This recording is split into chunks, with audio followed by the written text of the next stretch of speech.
नमस्कार, मैं आशुतोष आज आपके समक्ष एक कथा प्रस्तुत करने जा रहा हूँ। ताल भंग क्यों खा। तो एक बार एक नट नटी पहुंचे एक ऐसे कस्बे में खेल दिखाने जहां का राजा निहायती कंजूस था। अजी इतना कंजूस कि उसने अपनी बेटी का ब्याह सिर्फ इसलिए नहीं किया ताकि उसको दहेज ना देना पड़े। खैर, नट और नटी पहुंचे उस कस्बे में खेल दिखाने। खेल आरंभ किया। ज्ञानी से ज्ञानी मिले, करे ज्ञान की बात। मूर्ख से मूर्ख मिले, दे घूसा दे लात। खैर, खेल आरंभ हुआ। खेल बहुत अच्छा चला अजी, इतना अच्छा चला कि एक मोहल्ले से दूसरे मोहल्ले और दूसरे मोहल्ले से तीसरे मोहल्ले तक कई दिनों तक चलता रहा। बहुत दिनों तक चला। राजा के कानों में भी जब इस खेल की खबर पहुंची तो राजा ने इस खेल को देखने से मना कर दिया और टालता रहा। अजी क्यों इसलिए क्योंकि राजा तो निहायती कंजूस था। खैर, ज्यादा जोर देने पे लोगों के राजा एक दिन मान गया और राजा ने हाँ कर दी और खेल आरंभ हुआ। गाने दो है चो बोले, गावे नट नटनी।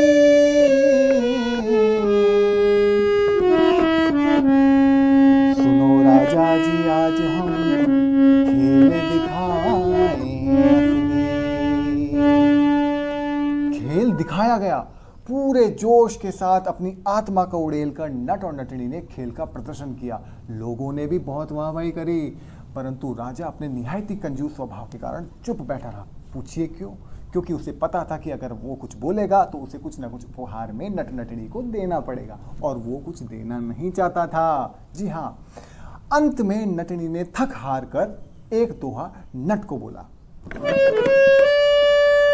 रात घड़ी भर रह गई, पिंजर था क्या यो राजा न रिझे, मंजरी ताल बजाए।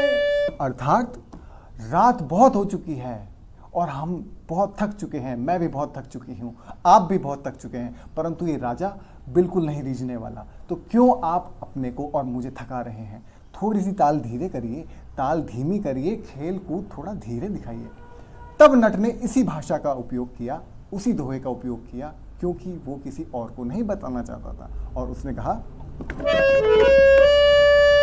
बहुत गई थोड़ी रही, थोड़ी बीती जाए। नट कहे नटनी सुने, ताल भंग क्यों खा।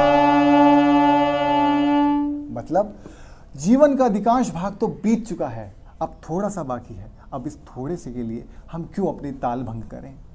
ये दोहा सुनकर भीड़ में बैठी राजकुमारी ने अपने गले का हार उतारकर नट को पहना दिया। पर ये क्या?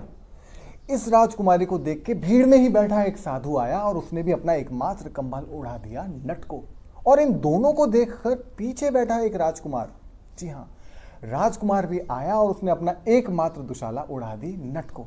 इन तीनों को देख रहा था राजा, और राजा के मन में कई प्रश्न थे, प्रश्न भी बहुत तरह के। परंतु उसने सोचा खेल समाप्त होने दिया जाए, और खेल समाप्त होने पर राजा ने तीनों को बुलाया और पूछा। खेल समाप्त होने के पश्चात राजा ने राजकुमारी से पूछा कि आपने अपने गले का हार उतारकर नट को क्यों पहनाया? तब राजकुमारी ने कहा, महाराज अगर आप मुझे न मारें तो मैं आपको बताऊं, मुझे वचन दीजिए कि आप नहीं मारेंगे। तब राजा ने कहा, तुम्हें वचन दिया जाता है।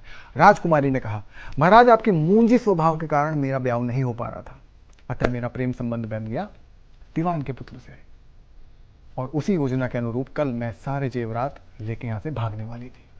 परंतु जैसे ही मैंने नट का दोहा सुना कि बहुत तो बीत चुका, थोड़ा सा और बचा है, तो क्यों ना थोड़ा सा को और जी लिया जाए, ताल भंग नहीं की जाए, और मैंने अपनी भागने की योजना को ढहा दिया और नट को मैंने गुरु मानकर गुरु दक्षिणा स्वरूप अपना गले का हार उतार के नट को पहना दिया। तब राजा ने साधु से पूछा कि महाराज आपके पास तो एकमात्र कंबल था, फिर आपने नट को ये कंबल क्यों उड़ाया? तब साधु ने कहा, महाराज योगी जीवन बिताते बिताते मेरे जीवन में उदासीनता आ गई थी और लोगों को सुख भोगता देखकर मेरे मन में भी सुख भोगने की प्रबल इच्छा हुई। परंतु जैसे ही मैंने नट का यह दोहा सुना कि बहुत तो बीत चुकी, थोड़ी सी बची है, तब मेरे मन में ये आया कि क्यों ना थोड़ा सा जीवन और जी लिया जाए बिना ताल भंग किए। तब राजा ने राजकुमार से पूछा कि तुमने अपना एकमात्र दुशाला इस नट को क्यों उड़ा दिया।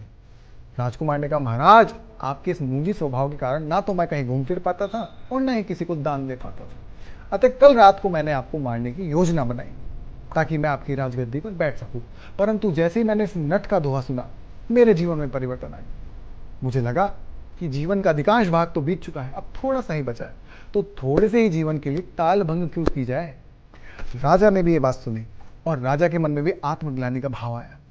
उसने अपनी राजकुमारी का विवाह करवाया दीवान के पुत्र के साथ और राजकुमार को बिठा दिया गद्दी पर और स्वयं लग गया, जी हां, भजन स्मरण में। बहुत गई थोड़ी रही, थोड़ी बीती जाए, नट कहे नट सुन नटनी, ताल भंग क्यों खाए। तो ये कथा थी ताल भंग क्यों खाए। ऐसी और कथाओं के लिए हम आपके सामने फिर हाजिर होंगे कृष्णम प्रोडक्शन के साथ।